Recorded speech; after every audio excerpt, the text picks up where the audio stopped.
Hi, in this video I'm going to show you how to find volumes using coordinate axes.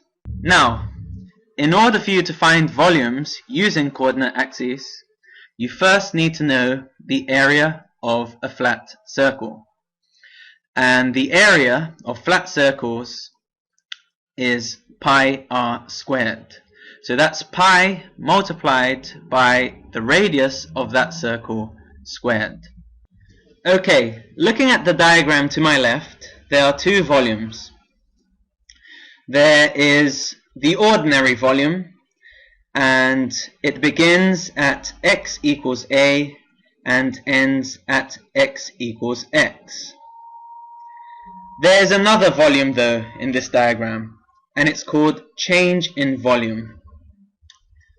And it begins at x equals x and ends at x plus change in x. Now, what is interesting to note is how these volumes were formed.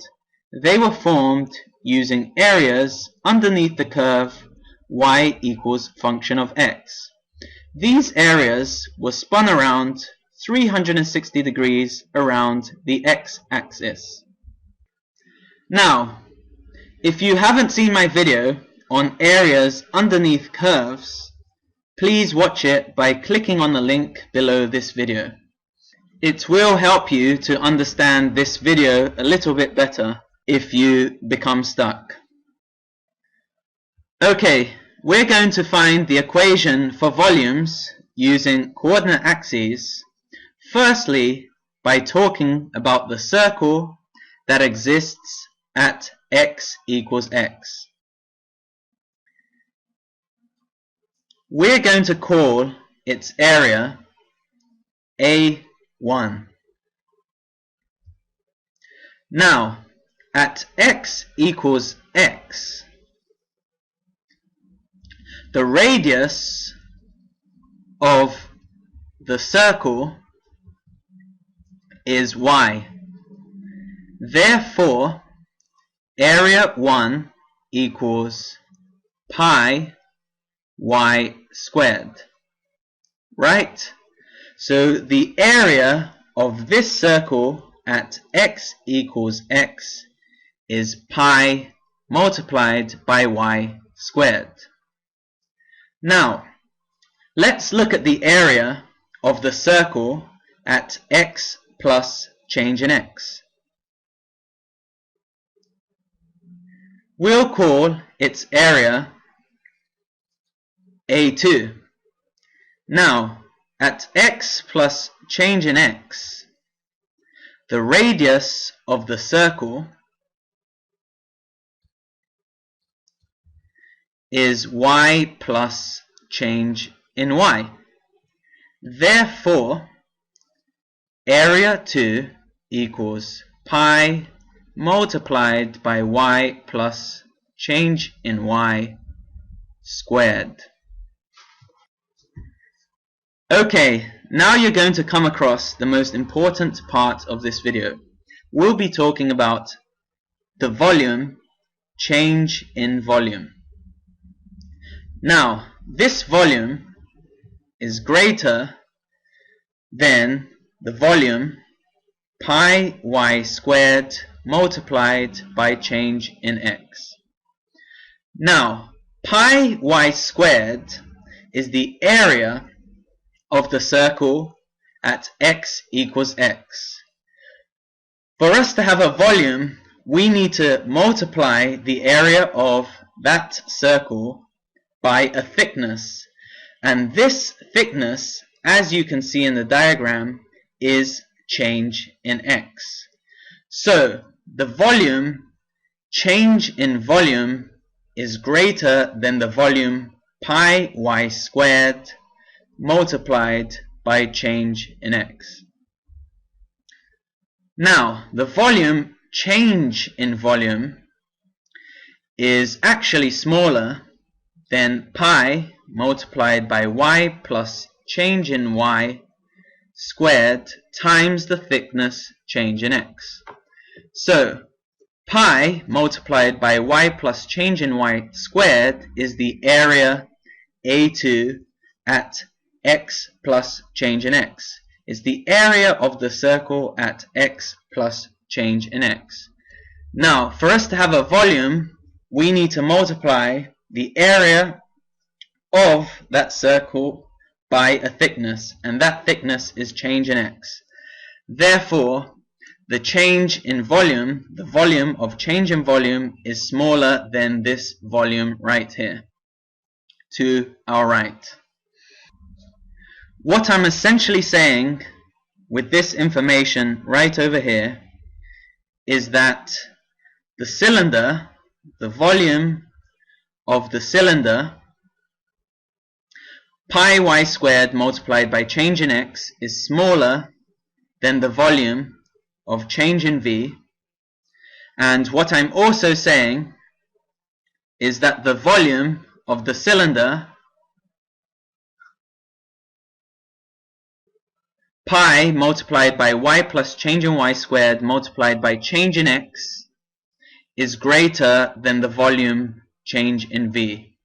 This is what I'm essentially saying with this information right here.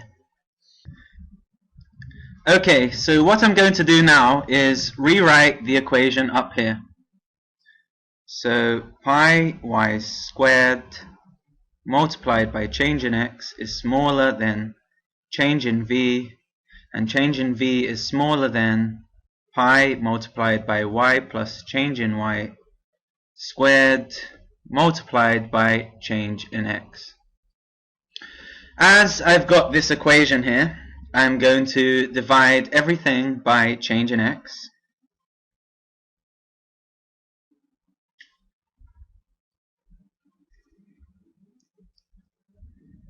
So the change in x's over here will cancel out, and the change in x's over here will also cancel out, and we'll be left with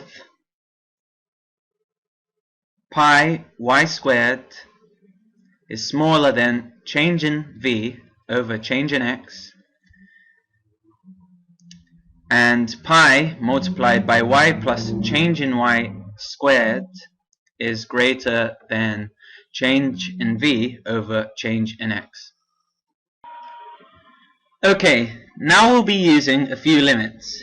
In the limit, as change in x approaches 0, change in v over change in x becomes dv over dx. In the limit, as change in x approaches 0, change in v over change in x becomes pi multiplied by y squared. This happens because as change in x approaches 0, change in y approaches 0. So if this change in y over here becomes very, very, very small, change in v over change in x becomes pi multiplied by y squared. Using this information, we can say that dv over dx equals pi y squared. Multiplying this equation on both sides by dx, we're left with 1 dv equals pi multiplied by y squared dx. If we integrate both sides, we're left with this equation right over here.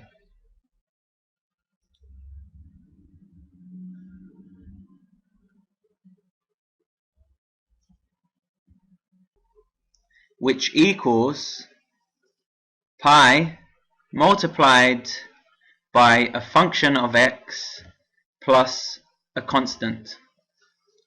Now, this grand function of x here is not to be mixed up with the function of x of the curve. This function of x here is the function of x you get after you've integrated this right over here. Now, what we're going to find out is what c is over here. We know that at x equals a, right, the big volume V equals 0, right? So at x equals a, V is 0. So using this equation here, we get 0 equals pi multiplied by function of a plus c. Therefore the constant, which is c, equals minus pi multiplied by that function of a. So V at the moment, the volume, is equal to pi multiplied by function of x minus pi multiplied by function of a. Now, if you want to find volumes from x equals a to x equals b on coordinate axes, you need to change the x here into b. So you'll get this equation,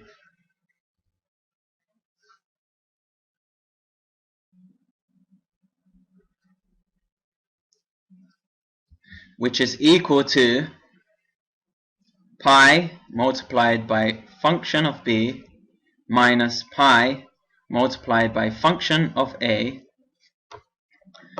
and this can be simplified further to pi multiplied by, in brackets, function of b minus function of a.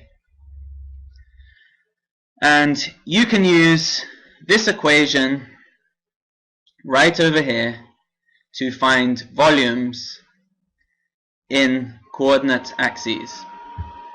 Thank you for watching this video.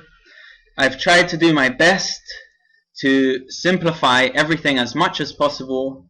If you become stuck, I'd advise you to look at the diagram very carefully, draw it for yourself, and replay the video as much as you can so that you can understand it. As always, leave your comments below if you're experiencing any difficulties, and I'll try to reply to them as soon as I can. Once again, thanks.